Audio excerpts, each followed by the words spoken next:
The world had changed, yet the sea remained the same. Its waves still roared, its winds still whispered secrets only the bold could hear. And on a cold morning in 2026, a silhouette rose from the fog, a longship, carved with the dragon head of old, cutting through the Atlantic as though 1,000 years had not passed. At its helm stood Ragnar Lothbrok. He had been legend, myth, memory, until now. No one knew how he had returned.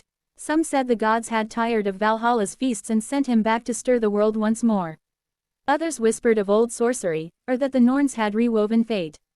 Ragnar himself said little. His blue eyes burned with the same mischief, the same hunger that had made kings tremble in the 9th century. The modern world stared in disbelief. News drones captured footage of the longship docking at Reykjavik's harbor. A crowd gathered, phones raised high. Ragnar stepped onto the pier, his leather cloak dripping with saltwater, his beard streaked with gray. He gazed at the glowing screens pointed at him. Strange shields, he muttered, yet still men hide behind them. Within days, Ragnar's return became the greatest story on Earth. Governments scrambled to claim him, historians argued, scientists demanded explanations. But Ragnar ignored them all. He wanted what he had always wanted, to test himself against the world. Where are the kings? He asked. Where are the battles worth fighting?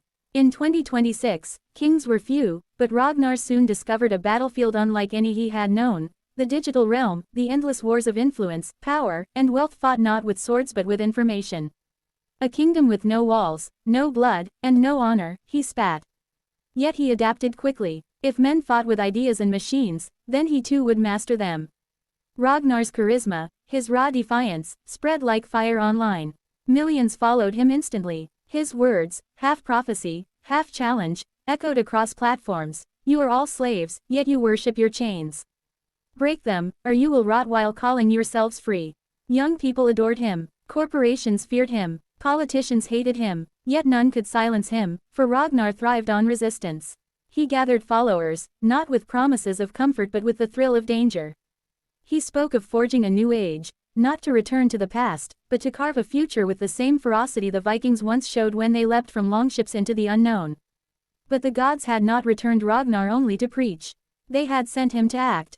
He sailed again, this time not across seas, but across nations, from Iceland to Norway, from England to America. Wherever he went, he left behind both chaos and inspiration. Young men and women formed communities calling themselves the new Vikings, swearing oaths not to money or power, but to courage and freedom. Governments labeled him dangerous. They called him an extremist, a relic of barbarism. Yet Ragnar only laughed. They fear me because I remind them of what they are not, he said.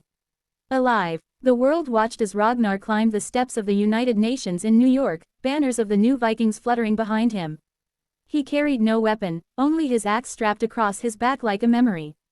Cameras flashed, security forces swarmed, but Ragnar raised his voice, calm and commanding.